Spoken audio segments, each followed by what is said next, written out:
I will speak in French. Je voudrais d'abord remercier Afreximbank pour cette assemblée annuelle et féliciter le président Orama pour le remarquable travail qu'il a mené à la tête de l'institution. Je salue les chefs d'État ici présents ainsi que les anciens chefs d'État et je voudrais distinguer le président Olusegun Obasanjo, notre doyen. En le saluant, je salue tous les autres. Alors la question qui est posée est une question pertinente. Arrivé à la tête du Sénégal, naturellement, comme dans la plupart de nos pays, nous avons des situations difficiles. Mais ce qui compte en économie et dans les finances, c'est d'abord la confiance que le pays inspire et les leaders par rapport au marché et par rapport aux partenaires.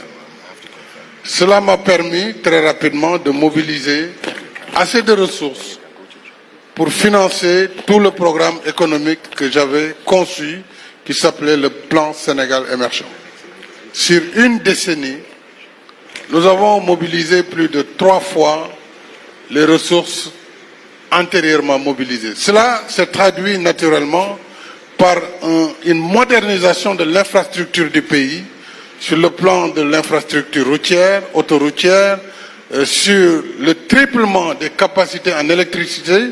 Au moment où je partais, le pays était exportateur d'énergie électrique. Cela aussi grâce au secteur privé qui a cru et qui a financé dans la production électrique indépendante.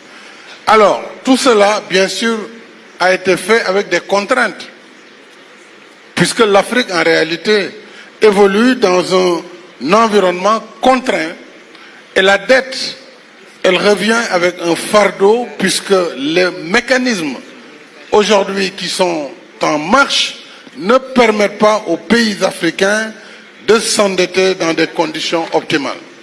Ça, c'est une donnée qui est réelle et que nous devons enlever avec naturellement nos partenaires. La semaine prochaine se tiendra à Séville la réunion sur le financement du développement. J'ai lancé un appel, comme la plupart de nos collègues ici présents, pour qu'il y ait une action décisive sur la réduction de l'endettement du continent et des pays en développement de façon générale. Non pas parce que nous ne voulons pas payer la dette, nous la payons et nous la payons même parfois beaucoup plus cher que nous avons emprunté.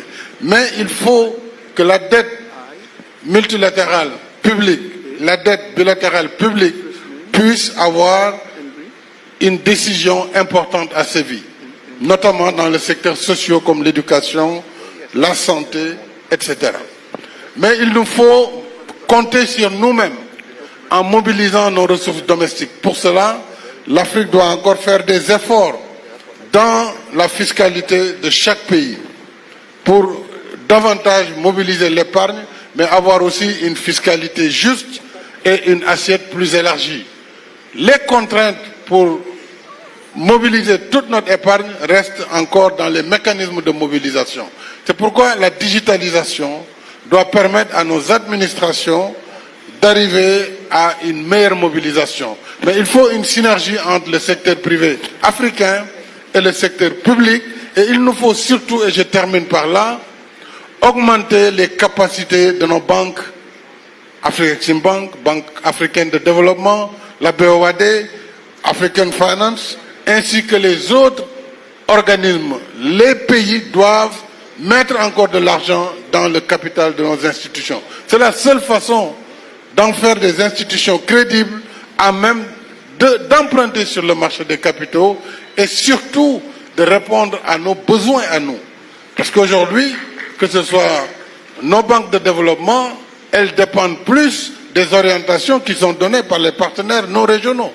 Et pour cela, c'est à nous, Africains, de mettre les ressources qu'il faut, secteur privé comme secteur public. Et je m'en arrête là. Je vous remercie. Merci infiniment, Excellence.